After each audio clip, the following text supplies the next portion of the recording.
खबर आपको दें कि पंजाब पुलिस ने 9 मई वाकयात के इश्तिहारियों की फहरिस्त खैबर पख्तूनख्वा पुलिस को भिजवा दी है। फहरिस्त के मुताबिक 89 इश्तिहारी केपी में रूपोश हैं, जिनमें असलम, इकबाल और हम्माद अजहर समेत पीटीआई के दीगर रहनुमा शामिल हैं। मजीद तफसील हासिल करते हैं। डॉन न्यूज़ के नुमाइंदे वसीम रियाज हमारे साथ मौजूद हैं। वसीम, आगाह कीजिएगा, मुल्जिमान की गिरफ्तारी के हवाले से पंजाब पुलिस का केपी पुलिस से क्या कहना है?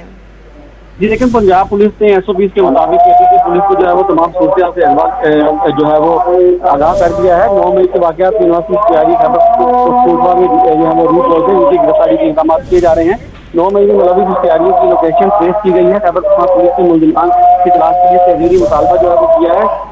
खैबर पख्तूनख्वा में पनाह लेने वालों में असलम, इकबाल, हम्माद और दीगर पीटीआई के जो रहनुमा है वो शामिल हैं, जिनकी गिरफ्तारी के लिए इकदाम जो है वो किए जा रहे हैं। 9 मई के मुकदमात में मुजरिमों की तैयारियों की गिरफ्तारी दी गई है। इस हवाले से DIG जो JIT के सरबराह उनका कहना है कि SOP पर अमल करते हुए पंजाब पुलिस ने 9 मई वाकयात के इश्तिहारियों की फहरिस्त खैबर पख्तूनख्वा पुलिस को भिजवा दी। तफसील हमें अपडेट कर रहे थे वसीम रियाज, आपका बहुत शुक्रिया।